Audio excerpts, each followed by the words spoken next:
Now I hear that Iran is trying to build up again, and if they are, we're going to have to knock them down. We'll knock them down. We'll knock the hell out of them, but hopefully that's not happening. They could have made a deal the last time before we went through, a big attack on them, and they decided not to make the deal. They wish they made that deal. So I think, again, they should make a deal.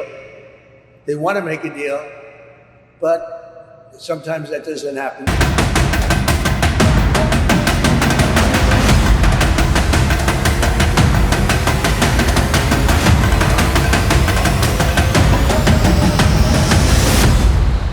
কি হচ্ছে ইরানে? গত বছরের শেষ থেকে ইরানের বিভিন্ন জায়গায় আগুন জ্বলছে। এই যে ইরানের সর্বোচ্চ ধর্মীয় নেতা আয়াতুল্লাহ আলী খামেনি, তার বিরুদ্ধে উত্তাল হয়ে উঠেছে দেশ। এরই মাঝে আমেরিকা আবার কি ইরানে অ্যাটাক করবে, সেরকম একটা পরিস্থিতির কথা শোনা যাচ্ছে। কেন শোনা যাচ্ছে তার আগে ইরানের বর্তমান পরিস্থিতি একবার বিচার করে দেখা যাক। বিভিন্ন জায়গায় ক্ষোভ উগরে দিচ্ছেন মানুষ, সাধারণ মানুষ, তারা রাস্তায় নেমে পড়েছেন। এই বিক্ষোভ সামলানো যাচ্ছে না, কিন্তু এই বিক্ষোভের কারণ কি? এই বিক্ষোভের বেশ কিছু কারণ রয়েছে।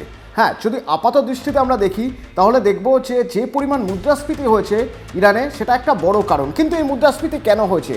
ইরানে গত কয়েক বছর ধরেই যে পরিস্থিতি চলছিল, যে অর্থনৈতিক পরিস্থিতি চলছিল, যে আর্থিক বা অর্থনৈতিক সামাজিক পরিকাঠামো তৈরি হয়েছিল, তা আস্তে আস্তে ভাঙতে শুরু করে।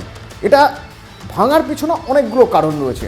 তার মধ্যে একটা বড় কারণ অবশ্যই ইরানের পরমাণু শক্তি, সেই পরমাণু শক্তিকে আগলে রাখার একটা চেষ্টা, এবং সেখানে আমেরিকার সরাসরি আঘাত হানার চেষ্টা, যেটা প্রোটেক্ট করতে অনেক টাকা খরচ করতে হয়েছে।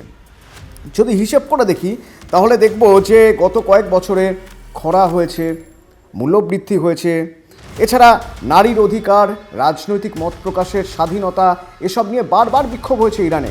কিন্তু ইরান সরকার তা কড়া হাতে দমন করেছে। কিন্তু এবার এই আগুন জ্বলল কেন?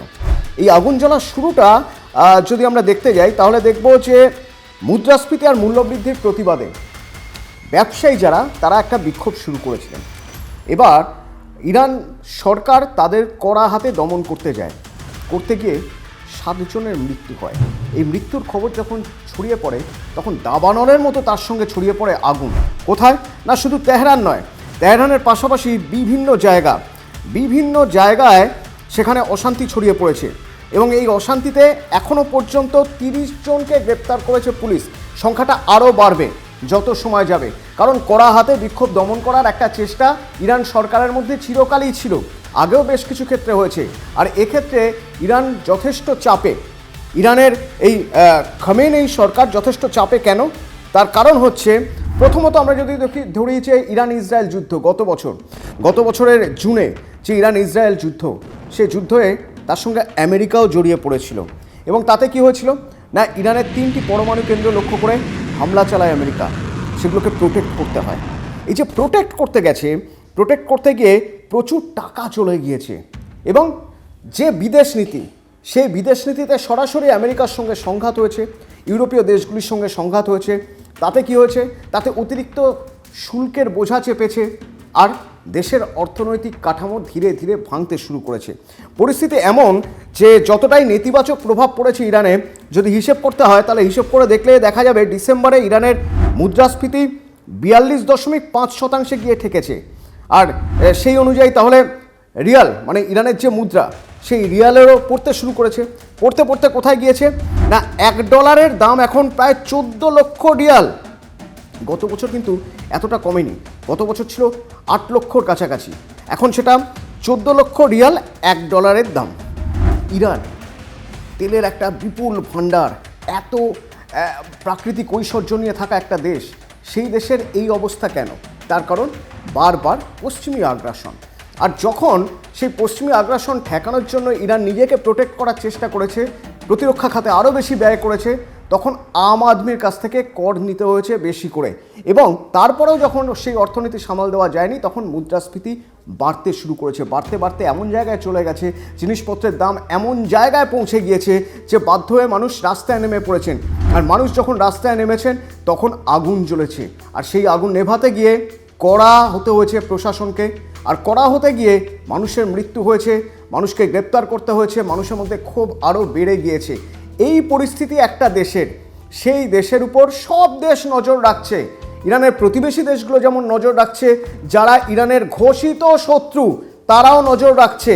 আমেরিকা, ডোনাল্ড ট্রাম্প স্পষ্টভাবে জানিয়ে দিচ্ছেন ইরানের সাধারণ মানুষ, শান্তিপ্রিয় মানুষের উপর অত্যাচার হচ্ছে, এটা তারা মেনে নেবেন না। প্রয়োজন হলে তারা ইরানে সেনা নিয়ে পৌঁছে যাবেন ইরানের সাধারণ মানুষকে, ইরানের নাগরিককে রক্ষা করতে। ট্রাম্প নিজের দেশ ছেড়ে ইরানের বিষয়ে ভাবছেন। আসলে ওই যে বলে না দাদাগিরি, ট্রাম্পের ওই দাদাগিরি, বিশ্বের যে কোনো জায়গায় তার ভূমিকা নেওয়ার একটা চেষ্টা, যদিও সবসময় যে লাভ হয়েছে তা নয়।